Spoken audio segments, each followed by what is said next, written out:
Selamat datang di channel Roman Kehidupan, channel yang menceritakan novel dengan judul Kaya Dalam Semalam. Jangan lupa like, komen, dan subscribe. Selamat mendengarkan. Bab 286. Kedua belah pihak sepakat untuk bertarung.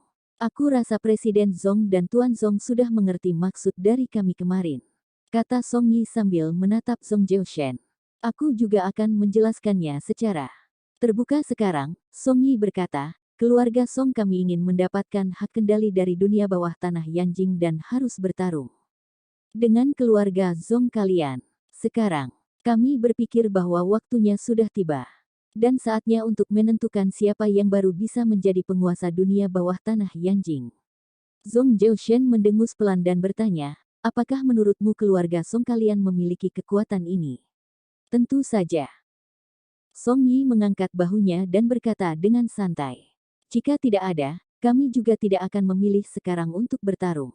Jika Tuan Zong merasa kekuatan dari keluarga Song kami masih kurang, tidak masalah, kami akan bertarung secara nyata dan semuanya akan jelas saat itu. Sikap dari Song Yi saat berbicara sepertinya telah meremehkan Zong Jiushen. Tuan Song, tidak baik untuk berbicara besar, kata Zong Suesan. Ada beberapa hal yang tidak pantas dikatakan oleh ayahnya dan membutuhkannya sebagai putranya untuk mengatakannya. Saat ini, dia juga tidak perlu lagi menjaga etika dengan Song Yi. Tuan Zong, situasi seperti apa yang Anda inginkan untuk memulai pertarungan antara keluarga Song dan keluarga Zong? Song Yi mengabaikan sindiran dari Zong Suesan. Dia datang untuk bernegosiasi hari ini. Apakah ayahmu sudah memikirkannya? Katakanlah, kata Zong Jiushen. Dia tahu bahwa jika Song Zongping mempertimbangkannya secara matang dia tidak akan mengirim putranya begitu gegabah. Zong Jiushen memang sangat berpengalaman, seolah-olah dia telah menduga semua yang dipikirkan oleh ayahnya Song Yi dan Song Yi diam-diam merasa kagum di dalam hatinya. Kami memang telah memikirkan 3 metode penyelesaian. Aku akan menjelaskannya kepada Tuan Zong dan melihat metode apa yang Anda inginkan untuk menyelesaikannya, kata Song Yi. Pertama, keluarga Song dan keluarga Zong langsung memulai pertempuran yang berdarah di dunia bawah tanah Yanjing, sampai salah satu pihak menyerah. Jika tidak, pertempuran ini tidak akan berhenti, kata Song Yi. Zong Jiushen juga telah memikirkan metode ini. Namun, sebagai dua kekuatan yang terkuat di dunia bawah tanah Yanjing, begitu kedua belah pihak mulai bertarung dan mencapai titik kematian yang tidak ada habisnya, pasti ada banyak tempat di bawah kendali kedua belah pihak yang hancur dan kematian tak terelakkan. Saat itu akan menyangkut perbatasan yang meluas dan pengaruh yang membesar, bahkan keluarga besar seperti keluarga Zong dan keluarga Song pun tidak bisa menyembunyikan informasi ini. Yanjing adalah ibu kota. Jika menarik perhatian dari yang di atas, maka kemungkinan besar keluarga Zong dan keluarga Song akan dihancurkan. Jika tidak menarik perhatian dari yang di atas, tidak peduli siapa yang menang, kerugiannya juga akan sangat besar. Intinya, metode ini sangat berisiko dan rugi pada saat yang bersamaan. Selanjutnya, tanya Zong Jiushen, sebagai pemimpin yang pernah mengalami badai dan gelombang besar, Zong Jiushen pasti tidak akan memilih metode ini. Kedua, melalui pertarungan kungfu untuk menentukan siapa yang menang dan kalah. Masing-masing dari keluarga Zong dan keluarga Song mengirimkan satu orang. Pihak yang menang adalah penguasa dari dunia bawah tanah Yanjing, kata Song Yi. Yang disebut dengan pertarungan kungfu adalah bahwa masing-masing dari kedua belah pihak mengirim prajurit untuk menentukan hidup atau matinya. Jika salah satu pihak terbunuh atau kalah, maka itu akan ditentukan sebagai kalah. Kemenangan dari prajurit mewakili kemenangan dari majikannya. Metode ini adalah metode yang paling umum dan digunakan untuk pembagian tanah skala besar di dunia bawah tanah, karena Zong Jiushen telah berpikir bahwa keluarga Song pasti akan menggunakan metode ini, sehingga dia baru bisa meminta bantuan dari Qin Lang. Apakah kalian masih punya metode yang ketiga? Tanya Zong Jiushen. Dia merasa sedikit penasaran dengan metode ketiga dari keluarga Song.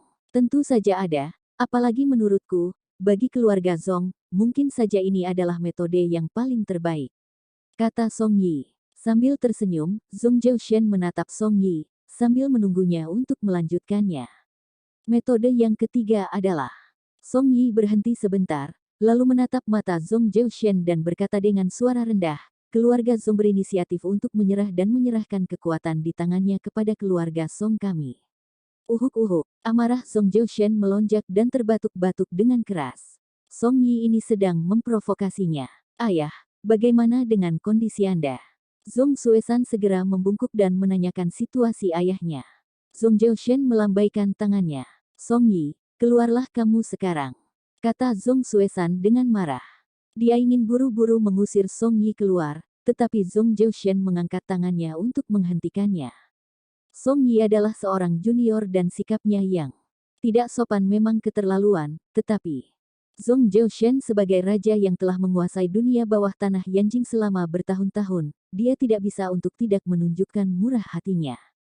Presiden Zhong, jangan panik, keluarga Song kami sedang memikirkan kebaikan keluarga Zhong. Jika keluarga Zhong bersedia untuk keluar dari dunia bawah tanah Yanjing, maka keluarga Song akan mentransfer uang 1 miliar yuan ke rekening bank keluarga Zhong. Jika keluarga Zhong mendapatkan uang dan tidak merusak reputasinya, bukannya ini adalah hal yang indah? Kata Song Yi. Jika memilih pertarungan kungfu, apakah keluarga Song merasa keluarga Zhong pasti akan kalah? Tanya Zhong Zhaoshen. Tidak, tentu saja tidak, tetapi kemungkinannya akan kalah sedikit lebih besar, sekitar 90%. Song Yi berkata dengan santai. Aku bisa memberitahu Tuan Zhong bahwa Zhan Wuya, pemimpin dari geng pemuda Tiongkok di AS, telah berjanji untuk membantu keluarga Song kami dalam perebutan dunia bawah tanah Yanjing. Sepertinya Tuan Zhong sudah tahu betapa hebatnya geng pemuda Tiongkok itu, bukan? Zhong Zhaoshen diam-diam berkata di dalam hatinya, memang benar bahwa mereka telah mendapatkan dukungan dari geng pemuda Tiongkok. Geng pemuda Tiongkok memiliki kemampuan yang sangat besar dan orang yang berbakat. Jika kami bertarung dengannya, kalah juga termasuk hal yang terindah dalam hidup, apalagi segalanya di dunia ini selalu berubah, siapa yang menang atau kalah masih belum tahu, kata Zhong Zhaoshen dengan santai. Kalau begitu, Tuan Zhong ingin meluncurkan pertarungan kungfu dengan keluarga Song kami. Song Yi memastikannya. Apakah sikapku masih kurang jelas? Kata Zhong Zhaoshen sambil tersenyum. Baik, aku mengerti. Song Yi berdiri dan berkata, 3 hari kemudian, arena tinju bawah tanah Huizhong di Yanjing akan menunggu kehadiran Tuan Zhong yang terhormat. Tuan Zhong, Presiden Zhong, aku sudah mengatakan semuanya, izin pamit. Setelah itu, Song Yi berbalik dan pergi. Ayah. Ketika melihat penampilan ayahnya yang khawatir, Zhong Suesan merasa sangat menderita. Aku baik-baik saja, persilakan Tuan Qin untuk keluar, kata Zhong Zhaoshen dengan sedih. Baik, jawab Zhong Suesan. Kemudian dia membuka pintu ruang kerja dan mempersilakan Qin Lang untuk keluar. Tuan Qin, silakan. Tuan Qin, kamu sudah mendengarnya tadi dan aku tidak akan mengulanginya lagi denganmu. Aku ingin meminta kamu membantu keluarga Zhong untuk bertarung, bagaimana menurutmu? Tanya Zhong Zhaoshen sambil menatap Qin Lang. Maaf, Tuan Zhong, keberadaan seperti apa geng pemuda Tiongkok itu dan juga bagaimana jika aku kalah? Tanya Qin Lang. Dia tahu bahwa situasinya mendesak, tetapi memang ada sedikit keraguan di dalam hatinya. Geng pemuda Tiongkok adalah geng Tionghoa pertama yang terbesar di AS. Ada banyak orang yang hebat di geng itu. Sejauh yang ku tahu, ada beberapa master seperti Xiong Tianba, Li Haisa, Gan Liehuo dan lainnya yang tidak kalah dengan master bela diri dalam negeri kita. Selain itu, Zhan Wuya yang menjadi pemimpin dari geng itu adalah seorang master yang legendaris, sulit untuk mengalahkan mereka. Setelah Zhong Zhaoshen mendengar analisisnya sendiri, dia tiba-tiba merasa bahwa masa depannya suram. Jika kamu sudah kalah di atas ring, itu sudah berarti mati, tentu saja kamu juga bisa mengaku kalah. Jika kamu juga tidak bisa mengalahkan lawan, aku bisa menjamin hidupmu. Kedengarannya seperti pertarungan yang sangat berbahaya. Tuan Zhong, aku menyetujuimu. Setelah berpikir secara singkat, Qin Lang telah mengatakan pilihannya. Mengapa? Jika kamu tidak ingin menyetujuinya, aku tidak akan memaksamu, kata Zhong Zhaoshen. Sebenarnya, dia berharap Qin Lang setuju, tetapi juga tidak berharap Qin Lang setuju di dalam hatinya. Ini karena Zong Yu dan aku tahu bahwa jika ada sesuatu hal yang terjadi pada keluarga Zong, Zong Yu pasti tidak bisa menerimanya. Aku telah berjanji padanya bahwa aku tidak akan pernah membuatnya sedih atau menangis lagi, sehingga aku harus melindungi keluarga Zong. Lagi pula, aku telah menganggap diriku sendiri sebagai orang keluarga Zong. Qin Lang telah mengatakan apa yang dia pikirkan di dalam hatinya. Setelah mendengar kata-kata Qin Lang dari lubuk hatinya, Zong Zhaoshen merasa sedikit terharu. Cucunya sendiri memang mencari pria yang salah. Oke, Zong Zhaoshen perlahan berkata. Sekarang kamu adalah orang keluarga. Zong dan aku akan memanggilmu Qin Lang. Mari kita makan dulu sebelum membahasnya. Qin Lang mengangguk. Saat ini, dia merasakan kehangatan dari keluarga lagi. Dia tidak tahan untuk memikirkan dirinya sendiri yang telah diusir keluar dari keluarga Qin dan merasa sedikit sedih. Dia makan nasi putih sedikit demi sedikit ke dalam mulutnya dan terasa lauknya sangat lezat sekali. Qin Lang, kami juga akan segera mendapatkan informasi tentang master yang dicari oleh keluarga Song. Ketika hari itu tiba, kita akan pergi ke sana bersama. Dan juga, aku tidak ingin informasi ini diketahui oleh Zong Yu, kata Zong Zhaoshen. Aku mengerti, kata Qin Lang sambil mengangguk. Dia juga tidak berencana untuk memberitahu Zong Yu. Jika Zong Yu tahu bahwa dirinya sendiri dalam bahaya, maka dia akan merasa sangat khawatir. Ini bukanlah yang ingin dilihat oleh Qin Lang. Jika Qin Lang benar-benar mati di atas ring, dia tidak berani membayangkan betapa menyesalnya dirinya sendiri dan betapa sedihnya Zong Yu saat itu. Song Yi sedang duduk di dalam mobil Mercedes-Benz kelas S dan suasana hatinya sedikit melega. Dia merasa cukup puas atas penampilannya terhadap Zong Zhaoshen tadinya. Song Yi meletakkan tangannya di sandaran tangan, sambil mengetuk ringan di atasnya. Mobil Mercedes-Benz kelas S ini melaju sepanjang jalan dan menuju villa di samping jalan di Gunung Wuling. Song Yi mendorong pintu dan masuk ke dalam villa. Song Zongping yang botak sedang duduk di atas sofa. Ada belasan puntung rokok yang tersebar di asbak di atas meja, yang baru saja dihisap oleh Song Zongping. Dia bukan khawatir tentang masalah apa yang muncul dalam negosiasi Song Yi, tetapi dia merasa bahwa hari dia mengambil alih dunia bawah tanah Yanjing telah semakin dekat. Ketika membayangkan situasi saat Zong Zhaoshen bernegosiasi dengan Song Yi, Song Zongping tanpa sadar merasa sangat bersemangat. Ayah, negosiasinya sudah selesai dan seperti yang Anda duga bahwa Zong Zhaoshen setuju dengan pertarungan kungfu. Song Yi berjalan ke depan Song Zongping dan berkata dengan penuh semangat. Bagus. Song Zongping berkata, semuanya ada di bawah kendaliku. Tidak peduli metode apa yang dipilih oleh keluarga Zong, mereka pasti akan kalah di tangan keluarga Song kita. Aku rasa keluarga Zong akan mengirim Master Fukai mereka yang terkuat untuk mengikuti pertarungan kungfu. Kita juga bukan tidak punya master yang bisa mengalahkan Fukai. Siapa yang akan dikirim oleh geng pemuda Tiongkok sana? Tanya Song Yi. Keluarga Song juga sangat memahami rincian tentang keluarga Zong. Tenang saja, jika Zhan Wuya telah setuju untuk membantu kita merebut dunia bawah tanah Yanjing, dia pasti akan melakukannya. Jika tidak, reputasi geng pemuda Tiongkok mereka juga akan hancur.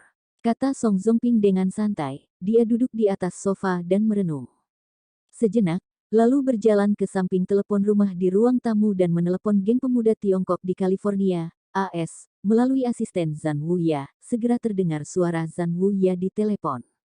Halo, Tuan Song, silakan bicara. Suara Zhan Wuya penuh dengan maskulinitas pria, yang membuat orang sembilan sangat mudah teringat pada batu yang kuat di atas tebing setelah hujan. Bab 287. Dendam dari ratusan tahun yang lalu. Halo, Ketua Zhan, keluarga Zong telah menyetujui untuk pertarungan kungfu. 3 hari kemudian, pertarungan kungfu akan dimulai dan Anda bisa mengirim master dari geng Anda ke Tiongkok sekarang. Kata Song Zongping. Nada bicaranya seolah-olah sedang bertemu dengan kaisar di zaman dinasti. Sekarang di dalam pikirannya, Zhan Wuya adalah seorang pemimpin kelas berat. Oke, aku tahu, aku akan segera mengatur Yang Tian menuju Tiongkok besok. Kamu tenang saja. Setelah itu, Zhan Wuya menutupi panggilannya, Yang Tian. Song Zongping bergumam di dalam hatinya. Ketua Zhan. Song Zongping takut Zhan Wuya akan menutupi panggilannya. Menurut tebakanku, keluarga Zong akan mengirimkan Fu Kai. Fu Kai adalah sosok yang terkenal di dunia seni bela diri Tiongkok. Apakah Yang Tian yang Anda kirim itu bisa mengalahkannya? Song Zongping masih merasa sedikit khawatir.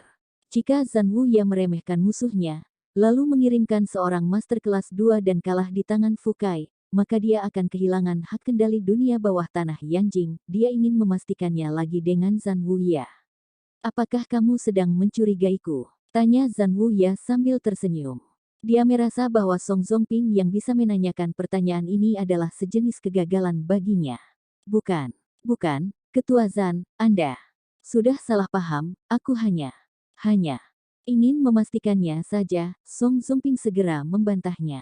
Di depan Zhan Wu, ya, dia bagaikan seekor kelinci putih yang jinak. Yang Tian adalah murid pertama dari Li Haisa, penjaga pertama di dalam gengku. Meskipun aku sudah lama tidak berada di Tiongkok, tetapi aku mendapatkan kabar dari orang lain tentang situasi dunia seni bela diri Tiongkok, bahwa jika Yang Tian pergi ke Tiongkok, selain beberapa rekanku yang segenerasi, keberadaannya adalah yang tak terkalahkan. Apakah kamu sudah bisa yakin jika aku berkata demikian? Tanya Zhan Wuya. Sudah, ini karena aku yang terlalu khawatir. Maafkan aku, Ketua Zhan. Song Zongping segera meminta maaf kepada Zhan Wuya. Tuan Song tidak perlu menyalahkan diri sendiri. Aku bisa memahami perasaanmu, tetapi aku masih harus mengingatkan Tuan Song bahwa kali ini, setelah geng pemuda Tiongkok membantu Tuan Song mendapatkan hak kendali dunia bawah tanah Yanjing, kamu harus membantu geng pemuda Tiongkok untuk kembali ke Tiongkok. Kata Zhan Wuya. Zhan Wuya tidak memiliki hubungan teman lama dengan Song Zongping dan tentu saja ada alasan untuk membantunya. Yaitu mereka membutuhkan Song Zongping untuk membantu mereka dan memanfaatkan Yanjing sebagai batu loncatan mereka untuk kembali ke Tiongkok. Selama bertahun-tahun ini, perkembangan Tiongkok cukup pesat dan telah menjadi sepotong daging di mata banyak geng di luar negeri sana. Lia, pasti, setelah Song Zongping selesai berbicara, Zhan Wuya menutupi panggilannya. Saat ini, sudah jam 10 malam di Tiongkok, sedangkan di California sana baru saja jam 7 pagi. Sebuah jalan tol yang panjang menghubungkan kota dan pedesaan di kedua sisi jalan, di samping hutan birk yang rimbun. Terdapat beberapa bangunan klasik Tiongkok. Saat ini, ada seorang pria paruh baya berusia lebih dari 40 tahun yang berjubah hitam, berjanggut panjang dan berjalan mantap di antara bangunan berwarna merah terang. Dia menginjak jalan taman yang dilapisi dengan batu biru dan batu kobel. Ketika dia melewati hutan birk, dedaunan kuning yang jatuh di tanah diinjak olehnya sampai berbunyi serak-serak. Akhirnya, pria paruh baya itu berjalan ke samping kolam air biru. Ada seorang anak muda berusia lebih dari 20 tahun sedang bermeditasi di tepi kolam. Anak muda itu telah menyadari bahwa ada orang yang datang, kemudian kelopak matanya sedikit bergerak dan mulai menyimpan kekuatannya. Permukaan air di kolam muncul sebuah gelombang yang bergetar. Batu yang didudukinya berbunyi beberapa kali dan ada beberapa di antaranya terbelah menjadi dua bagian. Anak muda itu melakukan gerakan untuk menyimpan kekuatannya dan perlahan membuka matanya. Dia duduk bersila dan harus meletakkan tangannya di tanah untuk berdiri. Tetapi dia tidak melakukannya, melainkan dia hanya meluruskan kedua kakinya untuk berdiri, yang tampaknya sangat santai dan bebas jika ada orang yang menyaksikannya. Di samping, dia pasti akan menyeka matanya sendiri dan tidak percaya bahwa apa yang terjadi di depannya adalah nyata. Guru, anak muda itu menatap pria paruh baya yang berjubah hitam dan berjalan mendekatinya. Langkah kakinya tidak terlalu cepat, tetapi kecepatannya malah sangat cepat. Kemudian dia sudah berada di depan pria paruh baya yang berjubah hitam itu dalam waktu kedipan mata.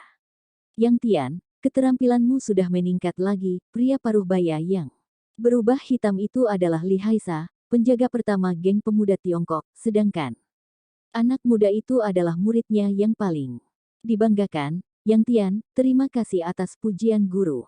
Keterampilan dari murid jauh lebih kalah. Daripada guru dan murid harus berlatih lebih keras untuk kedepannya, agar tidak menyia-nyiakan pelatihan dari guru, kata Yang Tian sambil menatap Li Haisa. Sejak kecil, anak muda itu tinggal bersama Li Haisa. Baginya, Li Haisa adalah guru dan ayah. Bagus, Li Haisa menepuk bahu Yang Tian dengan pelan. Pemimpin membutuhkanmu untuk melakukan satu hal. Li Haisa baru saja menerima panggilan dari Zhang Wuya dan memberitahunya tentang masalah keluarga. Song Dianjing, pemimpin. Tugas apa kali ini? Tanya Yang Tian. Dia merasa sedikit bersemangat, dia selalu menganggap setiap tugas sebagai ujian praktis dari pelatihannya sendiri. Pemimpin geng umumnya tidak akan menugaskannya keluar, tetapi jika dia menugaskannya, itu berarti bahwa kekuatan dari lawan itu tidak kecil. Inilah mengapa Yang Tian merasa bahagia, karena dia ingin mengalahkan orang dengan kekuatan yang lebih kuat.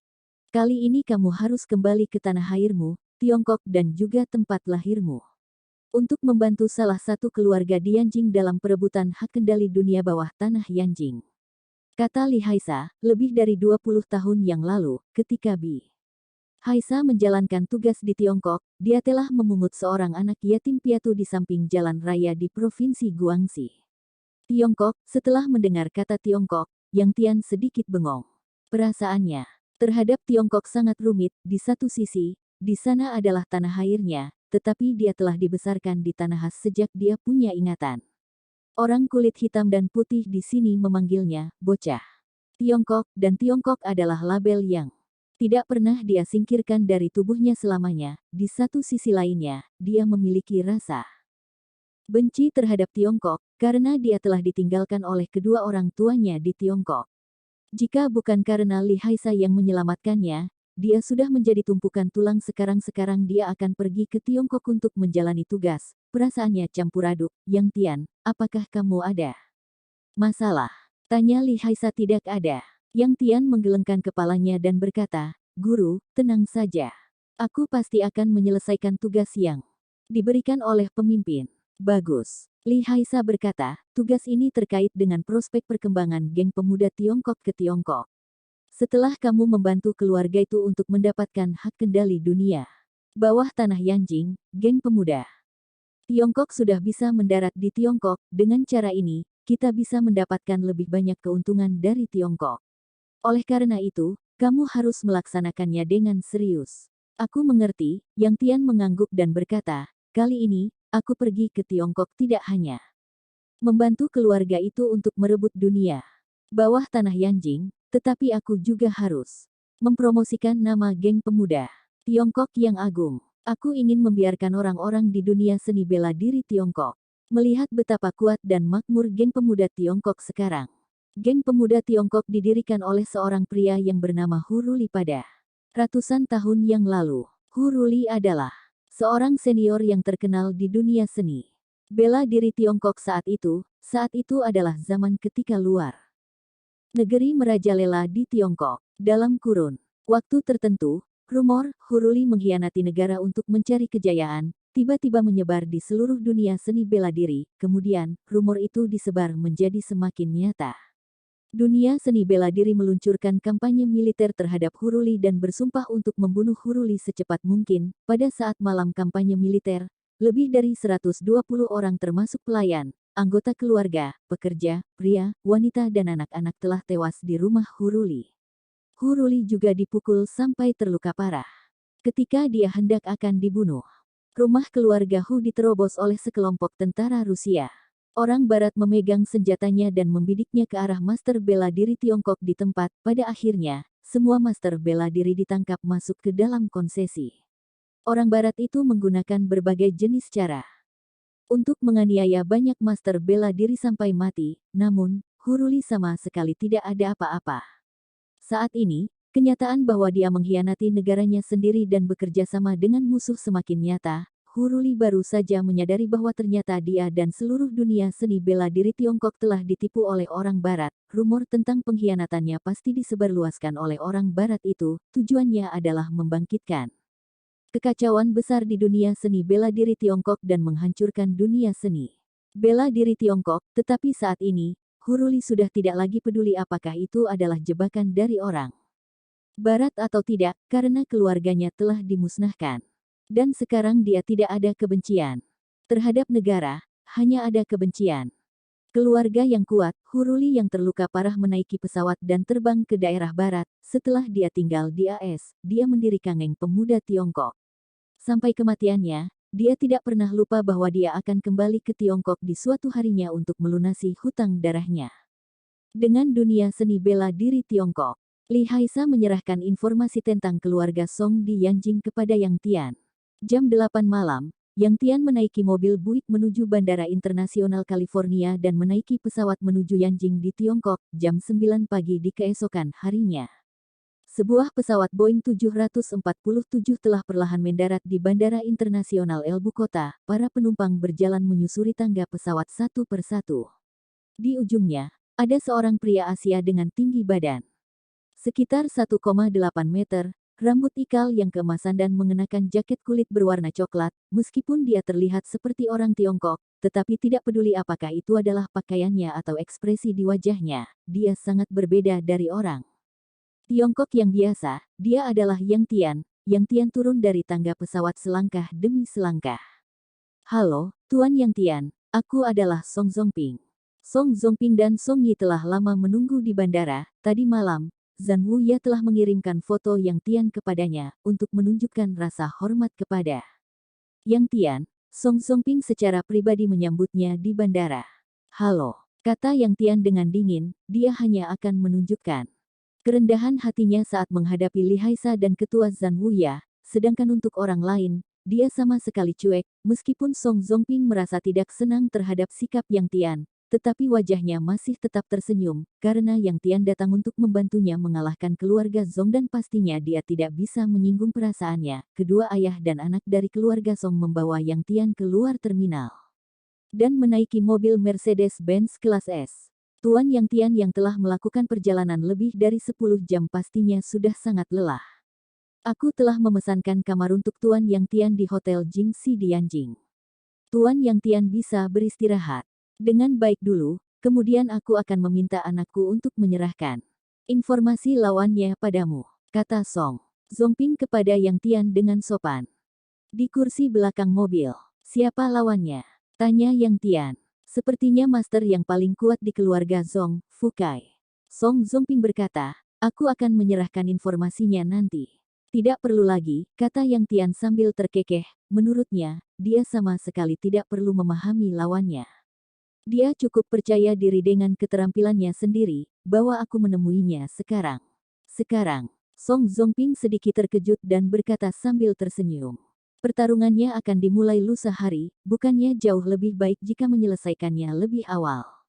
Yang Tian mencibir, bahwa aku menemuinya sekarang. Yang Tian merasa bahwa jika dia tidak mengikuti perjanjian dan menyelesaikan lawan itu terlebih dahulu, itu baru merupakan penghinaan yang paling besar bagi lawannya. Tentu saja, dia tidak hanya ingin menghina keluarga Zong saja, melainkan juga dunia seni bela diri Tiongkok. Karena selama dia dibesarkan di geng pemuda Tiongkok lebih dari 20 tahun, dia ingat bahwa salah satu misi dari geng pemuda Tiongkok adalah menagih hutang pada dunia seni bela diri Tiongkok dan mempermalukan dunia seni bela diri Tiongkok. Kamu ingin menantangnya tanpa melakukan persiapan, seberapa yakinnya? Kamu, Song Zongping telah melihat bahwa Yang Tian bukan sedang bercanda, melainkan dia sedang serius. Setelah aku tiba, dia hanya memiliki satu hasil saja. Yang Tian baru saja menatap Song Zongping. Kedua matanya yang muda menunjukkan rasa gembira dan canda sebelum bertarung, lalu dia berkata sambil tersenyum, L2 adalah mati. Bab 288. Dunia seni bela diri di Tiongkok hanyalah begini saja. Aku sekarang akan membawamu pergi menemuinya. Song Zongping merenung sejenak dan akhirnya memutuskan untuk membawa Yang Tian pergi menemui Fukai. Dia merasa bahwa Yang Tian dikirim oleh geng pemuda Tiongkok, apalagi momentumnya seperti itu, tidak masalah baginya untuk mengalahkan Fukai. Song Zongping selalu mencari informasi tentang keluarga Zong. Dia tahu bahwa Fukai tinggal di kuil Tanta, tidak tahu apakah dia sudah dijemput pergi oleh keluarga Zong atau belum. Pergi ke kuil Tanta. Song Zongping memerintahkan sopirnya untuk pergi ke kuil Tanta dulu dan kemudian membicarakannya lagi jika Fukai tidak ada di sana. Mobil Mercedes-Benz kelas mengubah rute perjalanannya dan menuju kuil Tanta di pinggiran kota Elbu Kota. Ketika melihat orang-orang seperti dirinya sendiri yang berambut hitam dan kulit kuning di sepanjang jalan, Yang Tian sedikit bengong. Setelah meninggalkan Tiongkok selama bertahun-tahun, akhirnya dia sudah kembali. Pemandangan di luar jendela mobil berubah dari gedung tinggi menjadi gunung tinggi. Angin utara di luar jendela mobil mengguncangkan pohon-pohon besar. Kemudian, sebuah kuil dengan ubin biru dan dinding merah telah muncul di depan pandangannya. Kuil Tanta sudah tiba. Song Zongping, Song Yi dan Yang Tian turun dari mobil. Di sini, sudah ada 4 anak muda berbaju hitam yang berdiri. Di depan gerbang kuil, Song Yi baru saja memerintahkan bawahannya untuk melindungi dirinya sendiri dan ayahnya di kuil Tanta. Bagaimanapun, itu adalah pertarungan antara Yang Tian dan Fukai dan sulit untuk menjamin bahwa tidak ada kecelakaan yang terjadi. Song Zongping mengepuk pintu kuil. Dan kedua biksu membuka pintu kuil setelah mereka melihat Song Zongping dan lainnya. Mereka sedikit terkejut dan memiliki firasat bahwa sesuatu hal yang buruk akan terjadi. Halo, guru, apakah Master Fukai berada di dalam kuil? Tanya Song Zongping dengan tenang. Master Fukai. Setelah mendengar bahwa mereka datang untuk mencari Fukai, kedua biksu itu semakin yakin apa yang baru saja mereka pikirkan. Kemudian seorang biksu berkata dengan gagap, ada. Ketika memikirkan bahwa saat Guo Feng dan istrinya datang ke kuil dan 7 hingga 8 orang tewas di tempat, kedua biksu itu merasa sangat kagum terhadap Song Zongping dan lainnya. Persilakan kedua guru untuk membawa kami menemuinya, kata Song Zongping dengan sopan. Sebelum pertarungan dimulai, dia harus tetap bersikap tenang. Baik, jawab kedua biksu itu sambil membungkuk. Setelah itu, mereka berjalan menuju gunung belakang di kuil Tanta. Kedua tangan mereka yang terkepal erat di lengan baju sedang gemetar di sepanjang jalan setapak yang dilapisi batu biru dan melalui pintu belakang yang pendek. Kedua biksu itu telah membawa Song Zongping dan lainnya ke gunung belakang dan berjalan menuju ke arah tebing. Sejak Fukai dikalahkan oleh Qin Lang saat perjalanan terakhirnya ke Linan, dia kembali ke kuil Tanta untuk berlatih lebih keras. Dia mengingat berulang kali mengenai detail saat melawan Qin Lang pada hari itu. Dia berlatih, menginovasi dan menyempurnakan tebasan ratusan angin. Selama beberapa hari ini, suasana hatinya terasa sangat tertekan. Kekalahannya dari Qin Lang telah memberinya pukulan besar, yang membuatnya merasa bahwa keterampilan bela dirinya selama lebih dari 30 tahun sudah sia-sia. Setelah kedua biksu itu membawa Song Zongping dan lainnya berjalan selama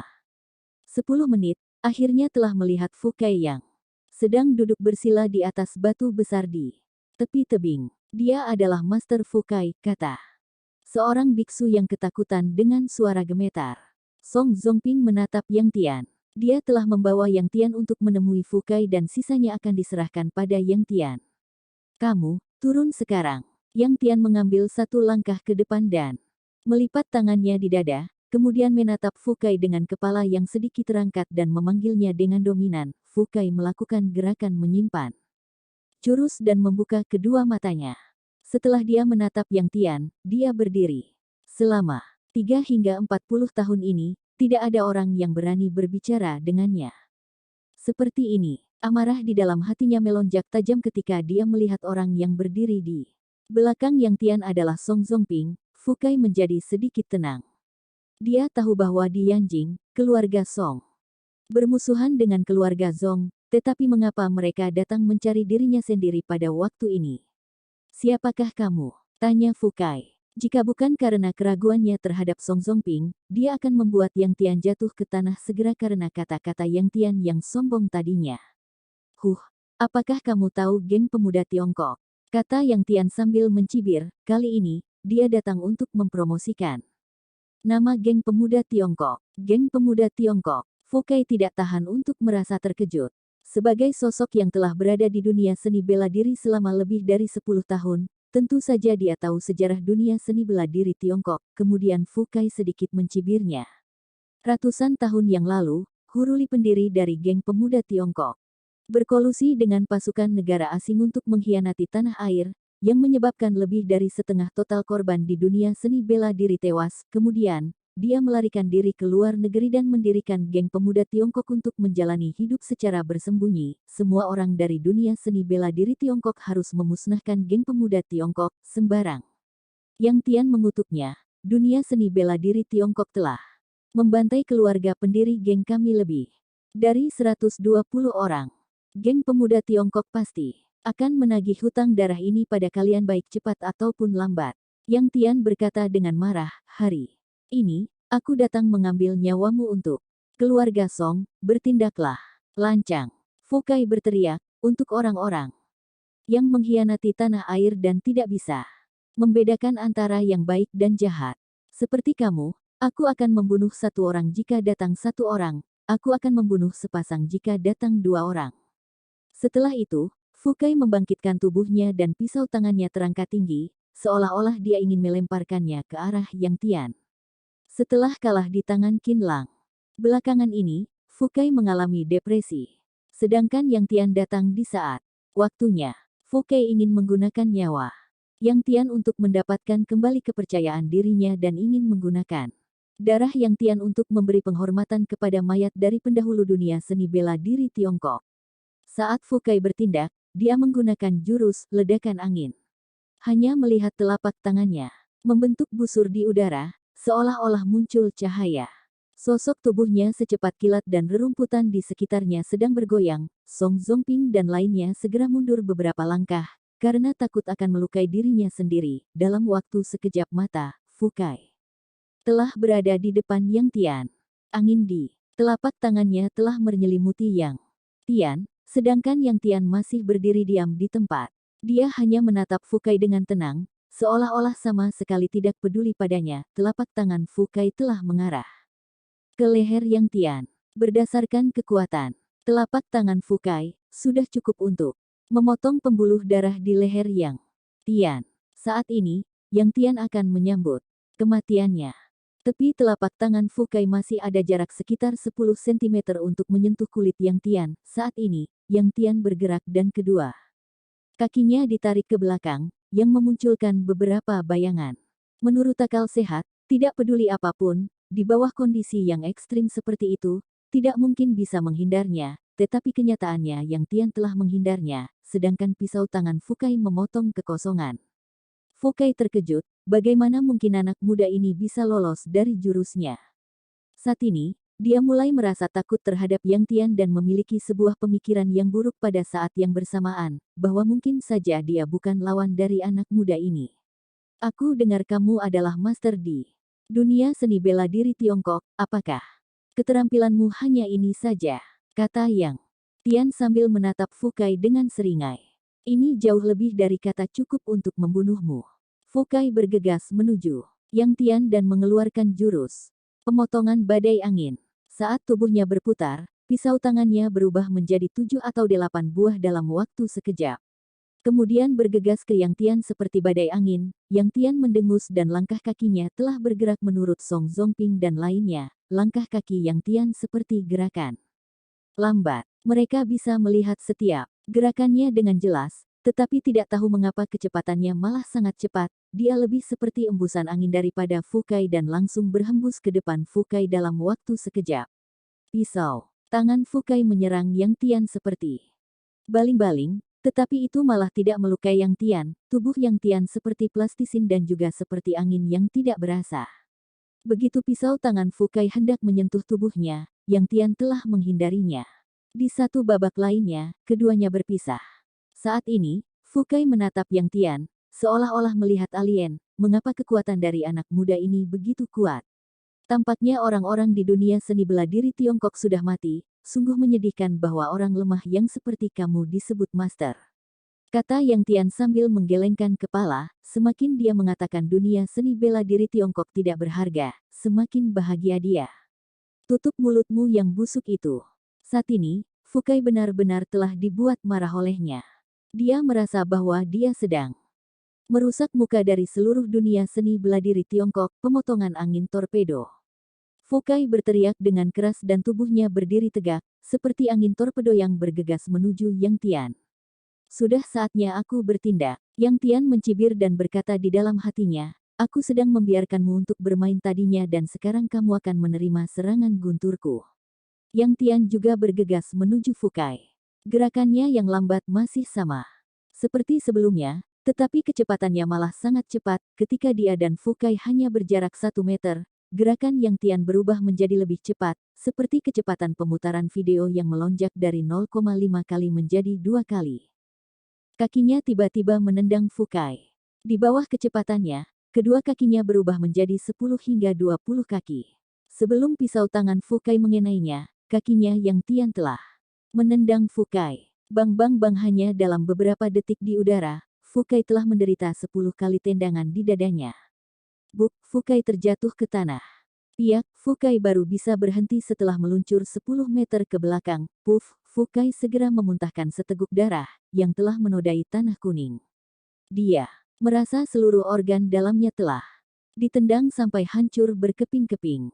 Jika dia sedikit bergerak, perutnya akan terasa sangat sakit seperti kram. Sedangkan Yang Tian turun ke tanah dengan ringan. Langkah bebas sesuka hati. Fukai menatap Yang Tian dan menyebutkan jurus yang digunakan oleh Yang Tian dengan susah payah. Sebelumnya, dia hanya pernah mendengar jurus ini dan tidak pernah melihatnya, tetapi tak terduga bahwa ketika dirinya sendiri melihatnya, itu berada situasinya yang akan sekarat. Jurus langkah bebas sesuka hati adalah sejenis keterampilan bela diri kuno di Tiongkok. 100 tahun yang lalu, hanya ada sedikit orang yang bisa jurus ini. Setelah 100 tahun, seiring melemahnya seni bela diri di Tiongkok, jurus ini telah menghilang di Tiongkok. Tahun itu, setelah Huruli tiba di AS dan mendirikan geng pemuda Tiongkok, dia menulis belasan jurus seni bela diri yang dia tahu ke dalam buku-buku untuk dipelajari oleh generasi muda geng pemuda Tiongkok. Tujuannya adalah setelah mereka kembali ke Tiongkok pada suatu hari, mereka bisa membalas dendam kepada dunia seni bela diri Tiongkok atas hutang darah keluarga Hu pada tahun itu.